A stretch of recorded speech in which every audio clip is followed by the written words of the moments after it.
Wellness on Demand should not be considered specific medical advice. Rather, it is to provide viewers with information to better understand and manage their diabetes. If you have further questions, please consult a qualified healthcare provider.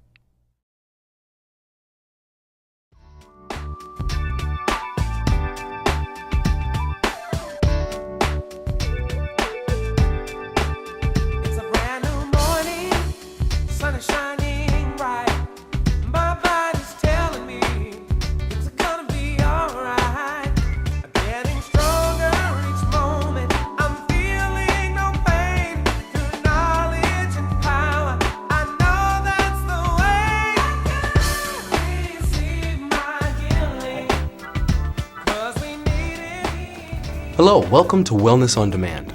Our segment today is called A Real Shot in the Arm. When you hear the word diabetes, what is the first thing you think of? You probably think of someone injecting themselves with a medication called insulin. Did you know that insulin is actually a natural hormone that your body creates to regulate the amount of sugar in your blood? Insulin is also responsible for converting that sugar into energy. Being diagnosed with type 1 diabetes means that your body has stopped producing the insulin that you need to keep you going on a daily basis. If you have type 1 diabetes, you'll be injecting insulin for the rest of your life. If you have type 2 diabetes, there are other options, but eventually you may also need insulin therapy. Instead of simply being a medication, injected insulin is a replacement for something that your body has stopped making, or the insulin your body does make doesn't work properly. During this segment, we'll be covering insulin use for people with diabetes. We'll take a look at the different types of insulin available, the best way to inject insulin, and how to properly dose yourself. By the end of this segment, you should know the answers to the following questions. What are the different types of insulin and how do they match the phases of normal insulin release? Where on the body should insulin be injected? What is site selection and rotation? How do you mix two types of insulin? How do you dispose of the insulin needles and lancets? What is the major complication of insulin use? What precautions do I need to take to prevent complications of insulin use? All of these questions and more will be answered on this segment called A Real Shot in the Arm. As always, we'll flash this hint symbol to indicate the correct answers during the program. So watch carefully. What are the different types of insulin? After being diagnosed with diabetes, your healthcare provider will work with you to determine the proper type and amount of insulin for you to take on a daily basis. There are a number of kinds of insulin, and each responds differently in your body. In the past, pigs and cows were the primary source of insulin, but now drug manufacturers have developed synthetic insulins that are almost identical to the insulin your body would normally make. The various types of synthetic insulin react differently to replace the way your own insulin worked before you had diabetes. Because they react more like your natural insulin, they cause fewer blood sugar reactions due to the way they work in your body.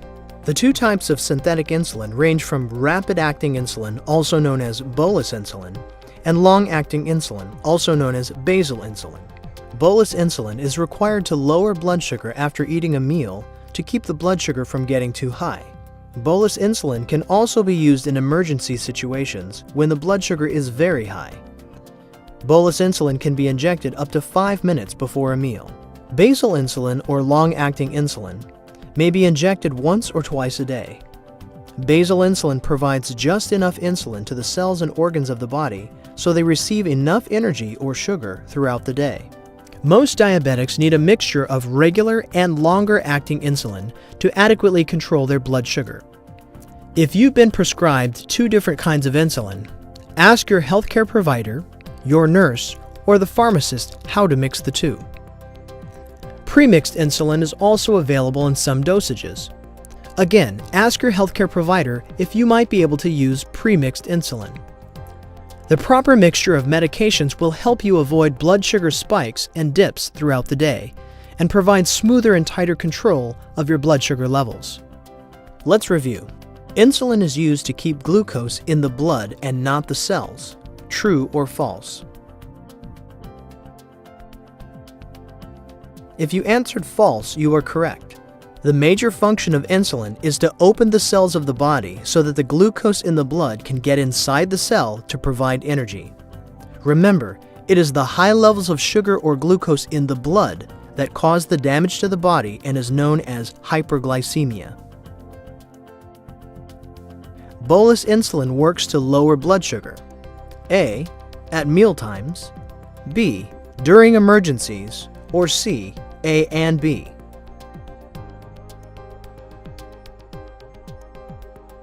The correct answer is C. Insulin lowers your blood sugar after you eat, at mealtimes, and during emergencies when the blood sugar is very high.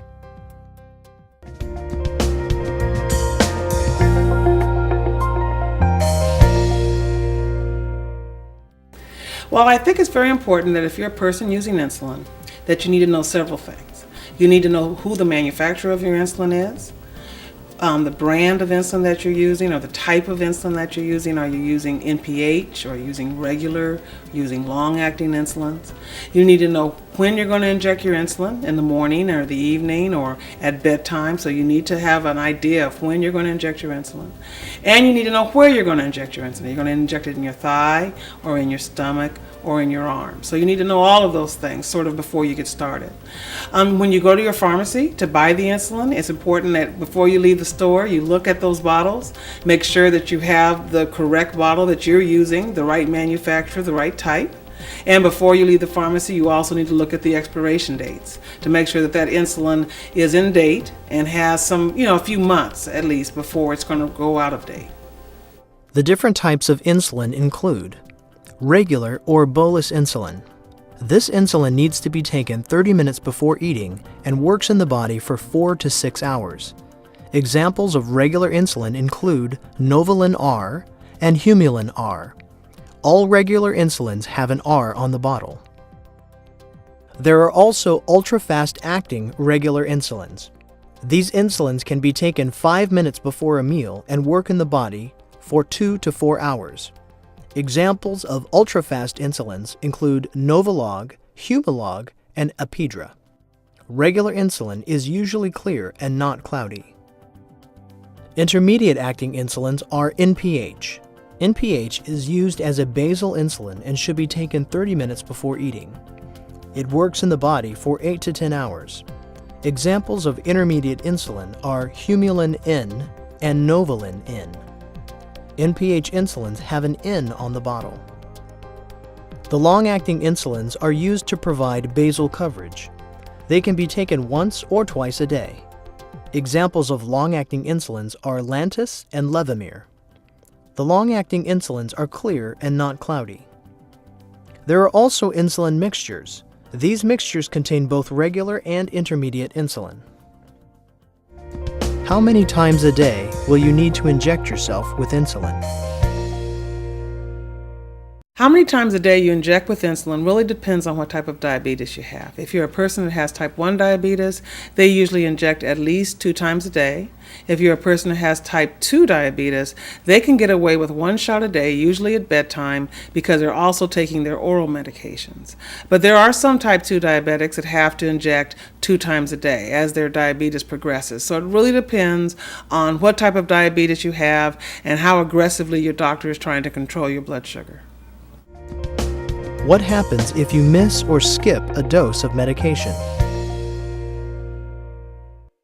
If you do skip a dose for whatever reason, it's very important not to double up the dose. So go ahead when you do remember to just take your dose as prescribed, and then maybe separate the next shot by about 4 to 6 hours, depending upon the insulin. I guess probably the best thing to do if you do skip your dose is to call up your pharmacist, and they can guide you through what to do. Now let's see if you were listening closely. How many times a day, at a minimum, will a type 1 diabetic likely have to inject themselves with insulin? Is it A, 0, B, 2, or C, 6? The correct answer is B. A type 1 diabetic will most likely have to inject themselves with insulin at least 2 times a day. Once you've been diagnosed as a type 1 diabetic, you will have to take insulin for the rest of your life. While you may have to inject yourself as many as 6 times a day, the minimum number is usually 2. How does a diabetic know how much insulin to inject? Well, how much insulin you inject is really based upon what your blood sugar is.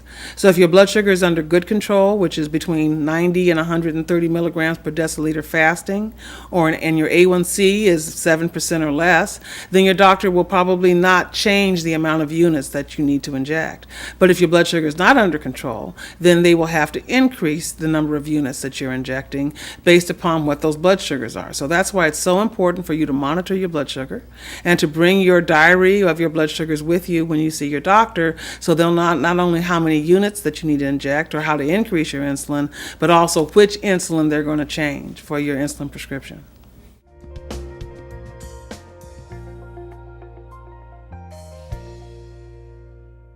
The good news is there are actually insulin pens that have cartridges that have the insulin in it, and you can just dial in your dosage and be able to give yourself a shot with these insulin pens. So it makes it a little bit easier because you don't have to draw up the insulin from a bottle.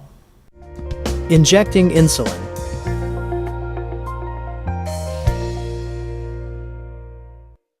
Properly preparing your insulin shot will ensure that you deliver the dosage in the safest manner for you. Here are some easy steps to follow when preparing your insulin shot. Before you touch the insulin bottle or syringe, wash your hands thoroughly with soap and water.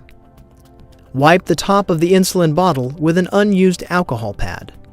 Gently roll the bottle between the palms of your hands to mix the insulin.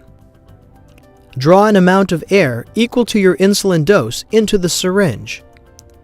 Stick the needle into the insulin bottle and inject the air into the insulin bottle. With the syringe needle still in the insulin bottle, turn the bottle upside down so that the needle now points up. Now draw the correct amount of insulin into the syringe. If you are using 2 kinds of insulin, use these steps to draw the short-acting insulin into the syringe first, and the long or intermediate-acting insulin into the syringe second. Carefully remove the needle from the insulin bottle and check the insulin in the syringe for any air bubbles. You can remove these bubbles by tapping or flicking your finger against the side of the syringe. When mixing different types of insulin in one syringe, which of the following will assure that you inject yourself properly? A. Mix the insulin by shaking very hard. B. Draw the short-acting insulin into the syringe first. C. Rotate injection sites from arm to stomach to thigh. If you chose B, again, you're correct.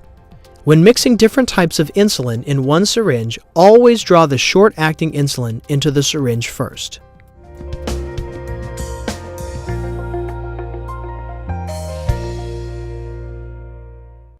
Once you've drawn the insulin into the syringe, you will select your injection site. You will inject the insulin into the upper arm, the front or side of the thigh, the buttocks, or the stomach area. If you choose the stomach area, keep the needle at least 2 inches away from your belly button. When you've chosen the injection site, you will continue to use that part of the body every time you inject insulin. Insulin should be injected just underneath the skin. Always avoid injecting it directly into a muscle or blood vessel. This can cause damage and inflammation, along with the insulin not being taken into the bloodstream properly. By injecting it just underneath the skin, you ensure that you get maximum benefit from the insulin. To inject yourself, pinch a fold of skin between 2 fingers and inject the insulin straight into the fold. For children, it's best to insert the needle at an angle to avoid hitting a muscle or blood vessel. While you must maintain the same injection site for each shot, you should slightly vary the exact spot of insertion. As you inject yourself, if you feel pain or there is slight bleeding, press directly down on the injection site without rubbing it for about 5 to 8 seconds. If your skin bleeds, bruises, gets sore, or red at the injection site, talk to your healthcare provider. Some insulin medications cause irritation even with a proper injection. This irritation should improve with time. Your healthcare provider will be able to tell you whether the pain and inflammation is a reaction to the medication or a normal response. Disposal of insulin needles. It is important to dispose of your insulin needles properly, especially if you have children in the home. Use a hard plastic container called a Sharps container with a top. You may also use an old milk carton. After the container is full, seal the top with tape. Label the container as "Use needles." Dispose of the container with your regular trash. Site selection and rotation is important in proper absorption of insulin. Is that true or false? The answer is true. It is important to rotate your injection site. Most people inject their insulin into the abdomen and/or the thigh. Injecting in different places in the abdomen and/or thigh prevents fat pads from forming at the injection site. How should insulin be stored? You do not have to store your insulin in your refrigerator. You can actually store the bottles that you're using out at room temperature. Now, you don't want them in direct sunlight, and you don't want them in a very moist area, but you can just have them at your kitchen table or at your nightstand, and that should be fine. What about the needles that you inject insulin with? Well, there are different types of syringes or needles that you use to inject insulin based upon how much insulin you require. So there are 100 cc syringes, which carry 100 units, and if you need up to that amount, you would use those larger syringes. There are also low-dose syringes that only go up to 30 units or 50 units of insulin, and some patients use those if they're only requiring small amounts of insulin.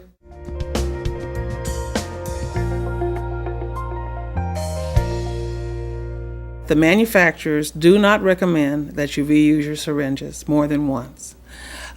There are some patients that do reuse their syringes, but they shouldn't use it more than just in that given day, no more than 2 or 3 times in a day. And if they are going to reuse their syringes, it's important that they are very careful to wipe off the tip of the syringe after they've used it and then put the cap back on so that it'll be very safe for them the next time that they use it. Alternative injection devices. Diabetics have been using syringes for decades to inject themselves with their insulin. New developments, however, have brought us medical instruments that offer an alternative. The first, known as the insulin pen, works like a writing pen and has cartridges filled with insulin. The cartridges contain either regular insulin, intermediate-acting insulin, or a fixed combination of both. There are a number of benefits to the pens, including accurate dosing. No more measuring or drawing up of the insulin into a syringe. Simply dial in the number of insulin units you require and you're ready to inject. Convenience. Insulin and syringes are combined in a pocket-sized pen that can easily be carried with you wherever you go. Painless injection. The needles contained in the pens are microfine and cause essentially no pain on injection. Insulin pens are especially useful for people who are always on the go and don't have the luxury of keeping all the regular tools of injection at hand. How to use an insulin pen. 1. Collect all of your supplies: alcohol, insulin pen, and pen needle. 2. Wash your hands with warm water. 3. Clean the top of the pen and apply the needle. 4. Prime the pen by dialing in 1 unit of insulin and then expel the insulin. 5. Dial in the number of units of insulin you need to inject. 6. Clean the area of the body that you plan to inject. 7. Firmly grasp the pen in your dominant hand and pinch up a fold of skin and then push the needle straight in. 8. After the injection, do not rub the site. Press the area gently with an alcohol swab. 9. Recap and remove the needle and dispose of in the designated container. Remember, pen needles cannot be reused. Pens contain insulin and therefore should be stored in a cool, dry place. Another type of injection alternative is the high-speed injection device. This instrument injects insulin through the skin without using any needles. The high-speed injectors do sometimes cause bruising at the site of injection, however.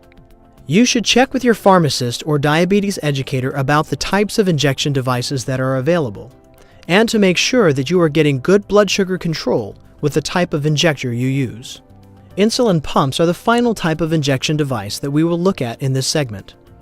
These are small, computerized devices about the size of a cell phone that deliver a steady, measured dose of insulin. A small, flexible plastic tube, called a catheter, is inserted through the skin and taped in place. This tube is attached to the pump, and the pump releases a small amount of insulin throughout the day to control your blood sugar.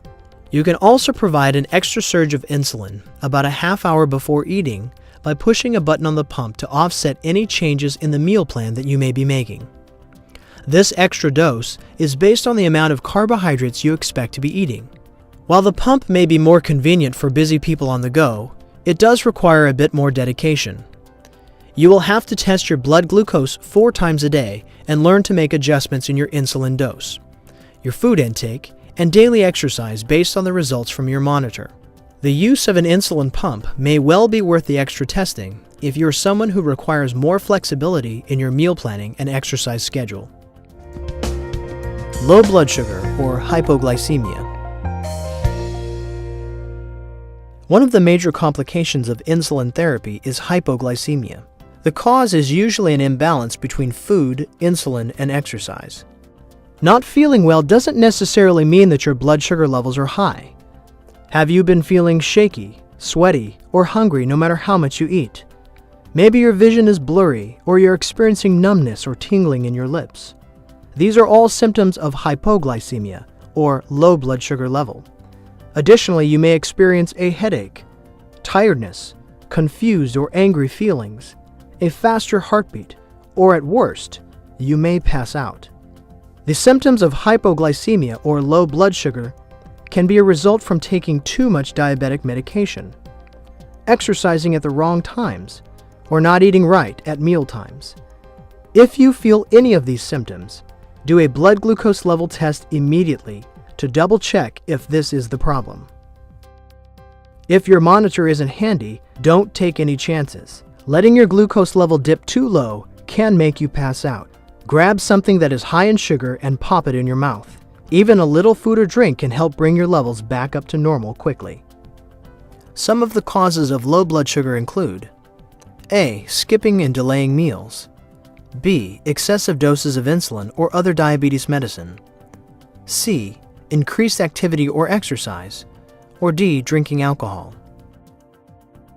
What could be common symptoms of hypoglycemia or low blood sugar?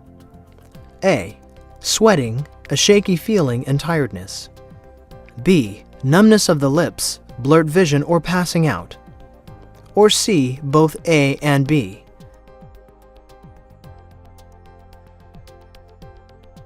The correct answer is C. All of these are symptoms of hypoglycemia or low blood sugar. Hypoglycemia is caused by A. Too much insulin and other diabetic medication. B. Not enough exercise. Or C. Too much food. The answer is A. Hypoglycemia is caused by too much insulin or exercise and not eating enough food. There are several products available through your pharmacy to rapidly raise your blood glucose, or in an emergency, it's best to keep one of the following snacks handy. 1/2 cup of orange juice or apple juice, 1 cup of skim milk, 6 hard candies, now these must have sugar, 1 small box of raisins, or 1/2 cup of regular, not diet, soda. You can even eat several sugar cubes or a tablespoon of sugar or honey to bring your levels back up. If you don't feel better in about 15 minutes, eat a little of something more with sugar in it. If this second round doesn't help, get to your healthcare provider or emergency room right away. How do you treat a low blood sugar reaction? A. Taking a quick sugar source like 6 hard candies or 1/2 cup of orange juice or apple juice. B. Follow the sugar source with a protein snack or meal. Or C. Both A and B. If you answered A and B, you are correct. Should you experience a sudden drop in blood sugar, eat or drink something containing a quick burst of sugar. A quick sugar source would be 2 to 3 glucose tablets, 1/2 cup of any fruit juice, 6 pieces of hard candy, or 1 tube of glucogel. When your blood sugar begins to rise, follow the sugar source with a protein snack like a sandwich with bread and meat. If your blood sugar levels dip too low, you can pass out. If you pass out, make sure that your family, friends, and coworkers know that they must not give you anything by mouth. When you're passed out, you won't be able to swallow properly and could choke on whatever they're trying to give you to help. Instead, it's important for you to keep a prescription of a hormone called glucagon on hand that can be administered by injection in this situation. You won't be able to give yourself a shot if you're passed out, so teach your friends and family how to inject you with glucagon. Tell them, if you're passed out, to give you the shot even if they aren't sure that your blood sugar is low. It could save your life. What should your family or caregiver do if you pass out from low blood sugar? A. Give you a sugar-filled hard candy. B. Administer an injection of a special hormone called glucagon. Or C. Carefully pour skim milk into your mouth. Answer B. A shot of glucagon could save your life if your blood sugar level has dropped dangerously low enough for you to pass out. Giving you food or drink by mouth may cause you to choke. How do you prevent low blood sugar reactions? Eat 3 meals per day and snack before bed. Do not skip meals. Do not take insulin without eating. Take insulin as prescribed in relation to food. Become aware of when your insulin peaks. This is when the danger of hypoglycemia is the greatest. Children, adolescents, and pregnant women eat 3 meals per day and 3 snacks. Always carry emergency foods, glucose tablets, gel, or hard candy. Always carry long-acting snack with protein. Wear diabetes identification. Check your blood sugar before and after exercise. If 70 or below, have a snack with protein. Hello again. I hope you enjoyed the program. If you'd like more information on diabetes, please watch our other segments on diabetes.